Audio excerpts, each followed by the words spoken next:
অতীতে সোনার বাংলা কায়েম করতে গিয়ে শ্মশান বাংলা কায়েম করা হয়েছে। কোরআনই একমাত্র সোনার বাংলার গ্যারান্টি দিতে পারে, আর কিছুই দিতে পারবে না। ইতিমধ্যেই বাংলার জমিনে তার পরীক্ষা নিরীক্ষা শেষ। এই 3 কোটি মানুষকে জেলে নেওয়ার জন্য প্রস্তুত হয়ে যান।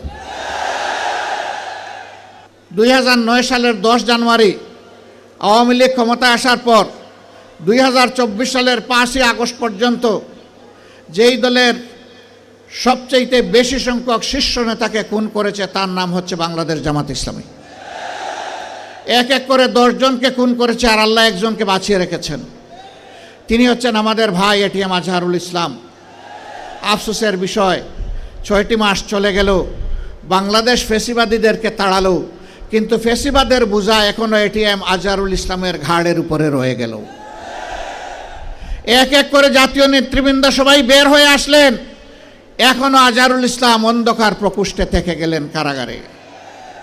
তাই আমি মনের কষ্ট নিয়ে সেদিন বলেছি যে আজহার ভাইকে ভিতরে রেখে আমি আর বাইরে থাকতে চাই না। আমি সরকারকে অনুরোধ করেছি, আগামী 25 তারিখ আমি স্বেচ্ছায় নিজেকে আইন শৃঙ্খলা বাহিনীর হাতে তুলে দিয়ে বলবো, আমাকে গ্রেপ্তার করুন এবং আমাকে কারাগারে পাঠান। যেদিন আজহারুল ইসলামের মুক্তি হবে তার পরের দিন আমার মুক্তিটা দিয়েন। 13টি বছর কারাগারের অন্ধকার প্রকোষ্ঠে দুঃখে দুঃখে জীবনের সাথে তিনি লড়াই করছেন। এই সময়টা প্রিয়তমা সহধর্মিণীকে তিনি হারিয়েছেন। এই সময়টা তার পরিবার ছিন্ন ভিন্ন হয়ে গিয়েছে। সেই মানুষটার উপরে আর জুলুম করবেন না, দয়া করে তাকে এখনই মুক্তি দেওয়ার ব্যবস্থা করুন। যদি মুক্তি না দেন, বাংলাদেশ জামাতে ইসলামীকে সরাসরিভাবে আককরি করতে এই দেশের 3 কোটি প্রাপ্তবয়স্ক মানুষ সমর্থন করে এই 3 কোটি মানুষকে জেলে নেওয়ার জন্য প্রস্তুত হয়ে যান।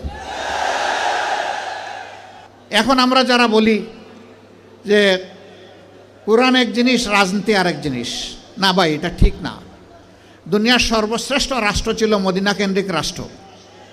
সর্বশ্রেষ্ঠ শাসক ছিলেন মুহাম্মদুর রাসূলুল্লাহ সাল্লাল্লাহু আলাইহি সাল্লাম। তিনি একটা আদর্শের ভিত্তিতে শাসন করেছেন। সেই আদর্শটা কি? আল কোরআনের আদর্শ, ইসলামের আদর্শ, আল্লাহর দেওয়া আদর্শ। তাহলে তিনি যে আদর্শে দেশ শাসন করার কারণে একটি জাহিলি সমাজ পরিবর্তন হয়ে সোনালী সমাজ হয়ে গেল, সেই আদর্শকে যদি আমরা আবার আমাদের সমাজে গ্রহণ করে নেই, তাহলে বাংলাদেশের এই সমাজও ইনশাআল্লাহ সোনালী সমাজে পরিণত হবে। অতীতে সোনার বাংলা কায়েম করতে গিয়ে শ্মশান বাংলা কায়েম করা হয়েছে। কোরআনই একমাত্র সোনার বাংলার গ্যারান্টি দিতে পারে, আর কিছুই দিতে পারবে না। ইতিমধ্যেই বাংলার জমিনে তার পরীক্ষা নিরীক্ষা শেষ। এখন হবে ইনশাআল্লাহ কোরআনের বাংলাদেশ। যারা কোরআনকে খণ্ডিত করতে চান অথবা সহ্য করতে চান না, তাদেরকে আমরা বিনয়ের সাথে বলতে চাই, এ দেশের আপামর জনতা বাঁচতে চায় কোরআন বুকে নিয়ে, মরতে চায় কোরআন বুকে নিয়ে, আল্লাহর সামনে দাঁড়াতে চায় কোরআন বুকে নিয়ে। কোরআনকে আমাদের থেকে বিচ্ছিন্ন করা যাবে না ইনশাআল্লাহ। এই দেশে যতগুলা ইসলামী দল আছে, সবগুলার দিকে আপনারা তাজা চোখ দিয়ে তাকিয়ে দেখুন। আমি বেশি দূরে যাব না। 5 আগস্ট থেকে শুরু করে আজকে এই 22 ফেব্রুয়ারি পর্যন্ত এই সামান্য পরিক্রমায় কোথাও আপনি দেখবেন না ইসলামী দলের কোনো লোক এখন জাতির উপরে জুলুম করছে, চাঁদাবাজি করছে, দখলদারির সাথে জড়িয়ে গেছে। কোথাও দেখবেন না। তার একমাত্র কারণ তারা কোরআনকে সম্মান করেন এবং বুকে ধারণ করেন। তার একমাত্র কারণ তারা আল্লাহ সুবহানাহু ওয়া তাআলাকে ভয় করেন।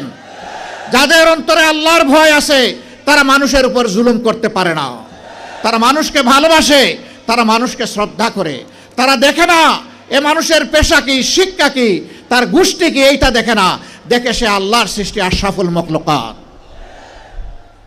আল্লাহ যাকে শরাফতি দান করেছেন, আমার দায়িত্ব তাকে সম্মান করা। আমরা মানুষকে ছোট হিসাবে দেখি না কাউকে, আমরা সমস্ত মানুষকে দেখি আল্লাহর শ্রেষ্ঠ জীব হিসাবে।